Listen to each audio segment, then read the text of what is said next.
ಕೋರ್ಟಲ್ಲಿ ಆರೋಪಿಗಳು ಬೇಲಲ್ಲಿ ಬಂದ ನಂತರ ರೆಗ್ಯುಲರ್ ಆಗಿ ಕೋರ್ಟಲ್ಲಿ ಅವರು ಹಾಜರಾತಿ ಬೇಕಾಗುತ್ತೆ. ಆ ಹಾಜರಾತಿಗೋಸ್ಕರ ಇವತ್ತು ಡೇಟ್ ಇತ್ತು.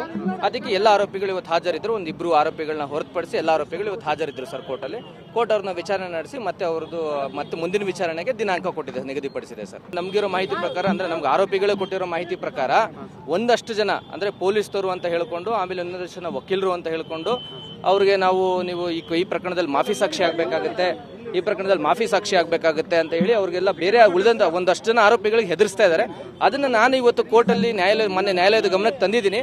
ಅದಕ್ಕೆ ನಾವು ಸೂಕ್ತ ಸಮಯ ನೋಡಿ ಅದಕ್ಕೆ ಸಂಬಂಧಪಟ್ಟಂತ ಅರ್ಜಿನೂ ಸಹ ನಾವು ನ್ಯಾಯಾಲಯಕ್ಕೆ ಸಲ್ಲಿಸಿದ್ದೀವಿ. ಇವತ್ತು ನ್ಯಾಯಾಧೀಶರು ಸಹ ಅದನ್ನು ಹೇಳಿದ್ದಾರೆ, ನಿಮ್ಗೆ ಆ ಥರ ಯಾವುದಾದ್ರು ಗ್ರೀವೆನ್ಸ್ ಇದ್ರೆ ನೀವು ಅರ್ಜಿ ಸಲ್ಲಿಸಿ, ನಾನು ಅದ್ರ ಮೇಲೆ ಏನು ಆದೇಶ ಮಾಡಬೇಕು ಅದನ್ನು ಮಾಡ್ತೀನಿ ಅಂತ ಹೇಳಿದ್ದಾರೆ ಸರ್.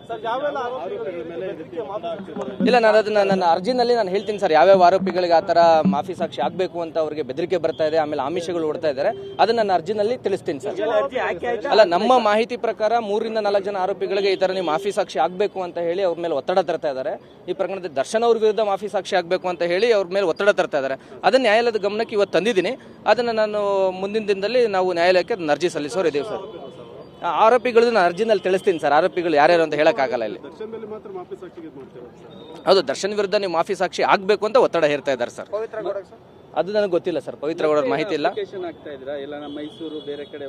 ಇಲ್ಲ ಸರ್, ಎಲ್ಲೂ ಅಪ್ಲಿಕೇಶನ್ ಆಗ್ತಾ ಇಲ್ಲ, ಎಲ್ಲೂ ಅರ್ಜಿ ಆಗ್ತಾ ಇಲ್ಲ ಸರ್. ಕೋರ್ಟಲ್ಲಿ ಆರೋಪಿಗಳು ಬೇಲಲ್ಲಿ ಬಂದ ನಂತರ ರೆಗ್ಯುಲರ್ ಆಗಿ ಕೋರ್ಟಲ್ಲಿ ಅವರು ಹಾಜರಾತಿ ಬೇಕಾಗುತ್ತೆ. ಆ ಹಾಜರಾತಿಗೋಸ್ಕರ ಇವತ್ತು ಡೇಟ್ ಇತ್ತು.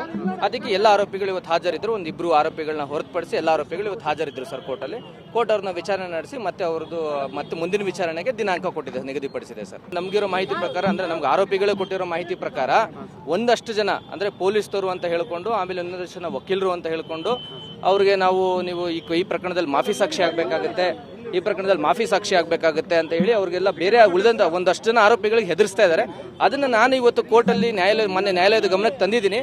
ಅದಕ್ಕೆ ನಾವು ಸೂಕ್ತ ಸಮಯ ನೋಡಿ ಅದಕ್ಕೆ ಸಂಬಂಧಪಟ್ಟಂತ ಅರ್ಜಿನೂ ಸಹ ನಾವು ನ್ಯಾಯಾಲಯಕ್ಕೆ ಸಲ್ಲಿಸಿದ್ದೀವಿ. ಇವತ್ತು ನ್ಯಾಯಾಧೀಶರು ಸಹ ಅದನ್ನು ಹೇಳಿದ್ದಾರೆ, ನಿಮ್ಗೆ ಆ ಥರ ಯಾವುದಾದ್ರು ಗ್ರೀವೆನ್ಸ್ ಇದ್ರೆ ನೀವು ಅರ್ಜಿ ಸಲ್ಲಿಸಿ, ನಾನು ಅದ್ರ ಮೇಲೆ ಏನು ಆದೇಶ ಮಾಡಬೇಕು ಅದನ್ನು ಮಾಡ್ತೀನಿ ಅಂತ ಹೇಳಿದ್ದಾರೆ ಸರ್. ಇಲ್ಲ, ನಾನು ಅದನ್ನ ನನ್ನ ಅರ್ಜಿನಲ್ಲಿ ನಾನು ಹೇಳ್ತೀನಿ ಸರ್, ಯಾವ್ಯಾವ ಆರೋಪಿಗಳಿಗೆ ಆ ಥರ ಮಾಫಿ ಸಾಕ್ಷಿ ಆಗಬೇಕು ಅಂತ ಅವ್ರಿಗೆ ಬೆದರಿಕೆ ಬರ್ತಾ ಇದೆ, ಆಮೇಲೆ ಆಮಿಷಗಳು ಓಡ್ತಾ ಇದ್ದಾರೆ, ಅದನ್ನ ನನ್ನ ಅರ್ಜಿನಲ್ಲಿ ತಿಳಿಸ್ತೀನಿ ಸರ್.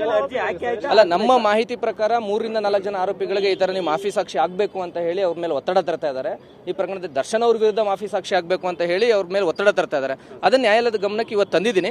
ಅದನ್ನು ನಾನು ಮುಂದಿನ ದಿನದಲ್ಲಿ ನಾವು ನ್ಯಾಯಾಲಯಕ್ಕೆ ಅರ್ಜಿ ಸಲ್ಲಿಸೋರು ಇದ್ದೀವಿ ಸರ್. ಆರೋಪಿಗಳು ನಾನು ಅರ್ಜಿನಲ್ಲಿ ತಿಳಿಸ್ತೀನಿ ಸರ್, ಆರೋಪಿಗಳು ಯಾರ್ಯಾರು ಅಂತ ಹೇಳಕ್ಕಾಗಲ್ಲ ಇಲ್ಲಿ. ಹೌದು, ದರ್ಶನ್ ವಿರುದ್ಧ ನೀವು ಮಾಫಿ ಸಾಕ್ಷಿ ಆಗಬೇಕು ಅಂತ ಒತ್ತಡ ಹೇರ್ತಾ ಇದ್ದಾರೆ ಸರ್. ಅದು ನನಗೆ ಗೊತ್ತಿಲ್ಲ ಸರ್, ಪವಿತ್ರ ಗೌಡರ ಮಾಹಿತಿ ಇಲ್ಲ.